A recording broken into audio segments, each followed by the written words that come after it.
Hey everyone, Meinke here from MLive.com, joined by Justin Rogers. Saturday practice is in the books, Justin, and we are on to Monday Night Football. The start of the season is finally here, and I thought this would be a good time. We thought this would be a good time to unveil our season predictions and where we see this team headed. They talk so much about playoffs and the Super Bowl and all that stuff, but how much are you buying into what the Lions are saying about the playoffs being a possibility?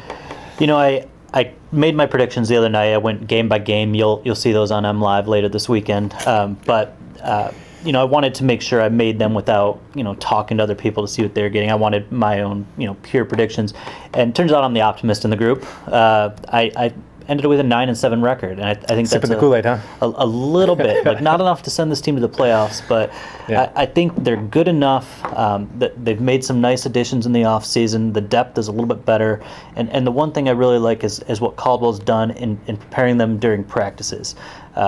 Splitting them up, more reps for everyone. I think that leaves the depth better prepared when the injuries do strike, and they will strike because it's the NFL, and that's just part of the game.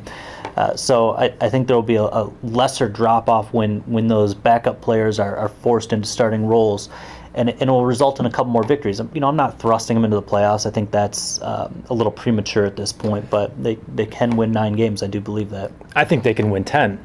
I mean, maybe even 11. That they have the talent to, and I agree. I like the talent, but I have them at 8-8. I have them falling short of where their talent could take them. And for me, the big thing is the secondary. I look at a roster that's great at receiver. It's great at the offensive line. It's comparatively speaking, great at tight ends, running back. They have a quarterback who I think is going to be better this year with what they've done with his decision making and the offense they have around him. I love the offense, and I love the front seven. Six of the guys are back, all pro up front. I mean, I love the talent and the way it stacks up, and I've seen some of the same things that you noted already in the coaching. For me, the big question is the secondary. You have a 34-year-old corner on one end. You've got a second-year guy who's been up and down in his 12 months in the league at the other corner, and Darius Slay. I'm not convinced that James Ahedibo is a major upgrade over Louis Delmas, and I think that secondary is going to struggle playing in the NFC North. That's what it comes down to. Is that maybe in a different division their record would be a little bit better in my eyes, but when your weakness is the secondary, then you have to go out and play the Packers or the Bears twice. I see that as being this team's downfall, that their big weakness can be exploited with the schedule they're given. I think secondaries around the league are going to struggle this year with a lot of the new pass interference emphasis, not pass interference, but defensive holding, legal contact.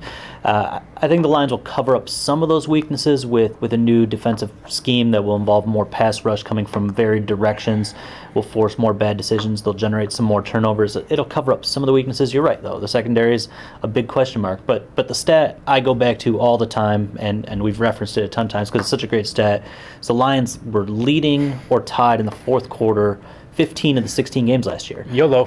That resulted in 7 wins. And I look at Caldwell and what he's doing. I look at we mentioned the practice reps, the preparation that he has for this team, just his experience in general. And I think it's just going to translate to a couple more victories in those close games that are, the norm around the NFL. But the Lions will get over the hump a few more times this year. Playoffs. Probably not, maybe, but probably not. But a little bit better. That stat, them tied or leading in 15 of the games last year, is I think one of the reasons why you see a new coach on the sideline this year. Is they look at this roster and the talent that's there and the core that's there, and the fact they were in 15 of their 16 games last year and to only win 7 games. That's an abomination. That at the end of the day comes down to coaching, because that's not bad luck in 1 or 2 games. That's just not executing consistently. And I think they brought in a guy who they believe can execute, and I have reason to believe that they can. I do like what I've seen from the coordinators, and I particularly like what I've seen from Terrell Austin on the defensive side when it comes to the scheme. I think the scheme is a better fit for this personnel. Last year it was basically just the front four that was rushing the passer, and that's the way they went. They were, I think, the least blitzing team in the NFL last year, and now they're going to come after the quarterback. They have the front four, but they're going to use the blitz quite a bit more, and the goal is to put more pressure on the quarterback to make him more uncomfortable. And I think at the end of the day, that's going to allow fewer quarterbacks to exploit the secondary.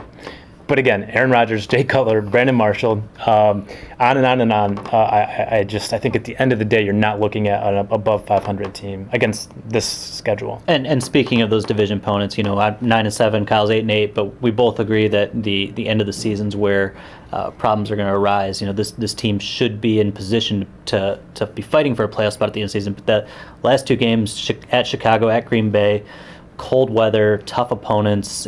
It's just going to be. It's not realistic to expect them to win those football games. I think it's the toughest ending to any schedule in the NFL this year, and it's particularly true when you're an offensive team that's built for the indoors. You got to go into Chicago and into Green Bay to close the season. That's just brutal.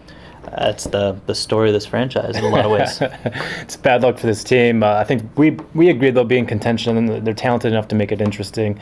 But those are our takes: 8-8, 9-7, and it all starts on Monday night. For Justin Rogers, I'm Kyle Meinke. We're MLive. Keep it right here.